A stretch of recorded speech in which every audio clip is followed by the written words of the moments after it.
thank you very much. Thank you, and thank you all for turning out tonight.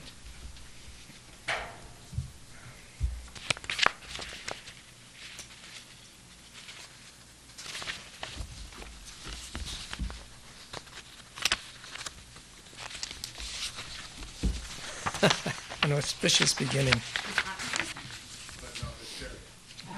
But not as. Well, I'll wing the first segment. Manufacturing Hysteria is the story of, it's about how the government scapegoats minorities in times of crisis.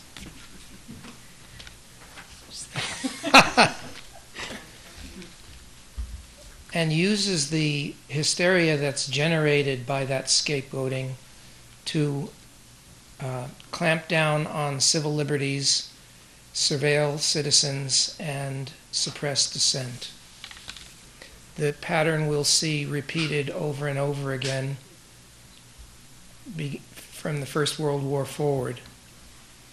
The periods we'll talk about are World War I, the Red Scare immediately following World War I, the deportation and voluntary repatriation of Mexicans and Mexican Americans during the Depression, World War II, the Cold War, and the Civil Rights and Vietnam War era, and just wrap up things with where we stand today. It's come to my attention since I've been talking about this book to people and on the radio that there is an impression, particularly among younger people, but not only among younger people, that the surveillance state started with 9/11. Actually, as we'll see, it started with the run-up to America's entry into World War I. So how does this happen in a democracy?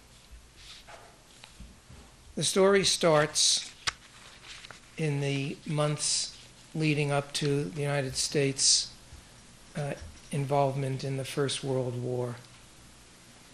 The government took a three-pronged attack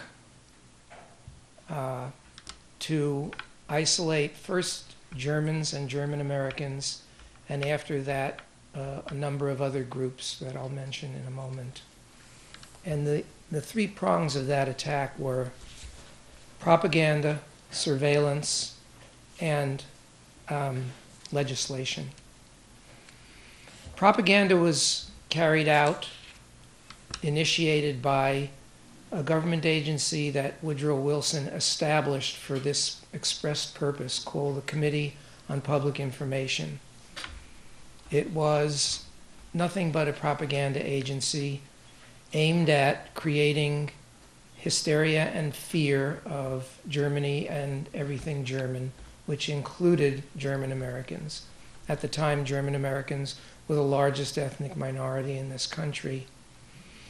The CPI, Committee on Public Information, put up roadside advertising. They published pamphlets and books. They produced movies, and all with this intent of whipping the public into a state of hysteria concerning Germans and German Americans.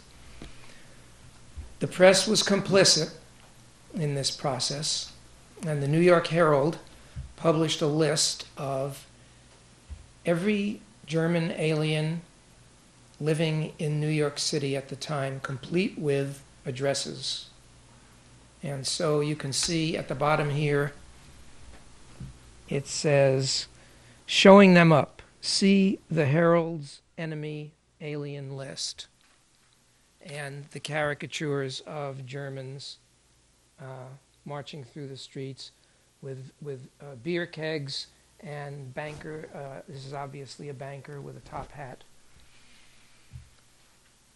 Very quickly, the focus spread, and it soon as well took in everybody who was opposed to the war for whatever reason. Every dissenting voice including pacifists, socialists, industrial workers of the world, anarchists, Mennonites, Irish Americans, and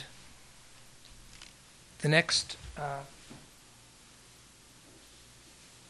photo I'd like to show you is, this is the deportation of Wobblies, industrial workers of the world, from Bisbee, Arizona. There was a late night roundup of Wobblies.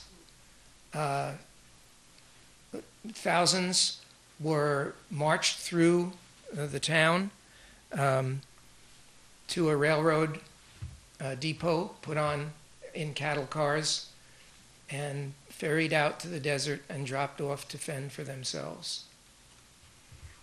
So that would basically be the outline of the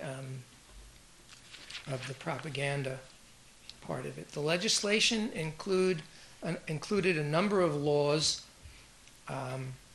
which were aimed at suppressing dissent, and they included the Threats Against the President Act, the Trading with the Enemy Act, the notorious Espionage Act, which is still on the books.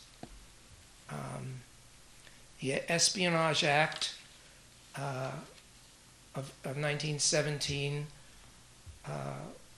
was passed in the Senate with only 6 votes against, one of whom was Senator William Borah of Idaho, who said, "It suppresses free speech and does it all in the name of war and patriotism." There were a number of people who felt that the Espionage Act didn't go far enough, and the following year, an amendment to the Espionage Act, which came to be known as the Sedition Act, was passed, which gave the Postmaster General absolute power over every mailed publication and suppressed every last form of dissent, and even the hawkish Teddy Roosevelt was appalled by the Sedition Act. I should point out that no spy or saboteur was ever convicted during World War I under the Espionage Act. It was instead used against labor, leftists, and other dissenting voices on the war. The surveillance part of the story we can trace to the Bureau of Investigation, which was the precursor of the present-day Federal Bureau of Investigation. In 1917, J. Edgar Hoover came to work for the Bureau of Investigation. He was a young law school graduate, graduated from Georgetown University, worked at the Library of Congress for a while as a cataloger, and then came and put the skills that he had used as a cataloger to work at the BI. By the end of the war, he was the head of what was called at that time the General Intelligence Division, better known as the Radical Division. During the Red Scare, Hoover amassed a file catalog called the Editorial Card Index of 2,500 entries, a staggering amount of information considering he'd only worked there for a year or two. On his meteoric rise to the top, by the end of the Red Scare in 1920, his file catalog had expanded to include 450,000 entries. Think about it for a second, in an era before electronic surveillance or any capability. I'd like to read you a section. I'm going to depart just a little bit from the standard book talk format. I'm going to sprinkle some readings throughout my talk. And this is by far the longest one that I'll read. This is from the very beginning of the book. To give you an idea of the extent that the attacks on German and German Americans reached. On the night of April 4th, 19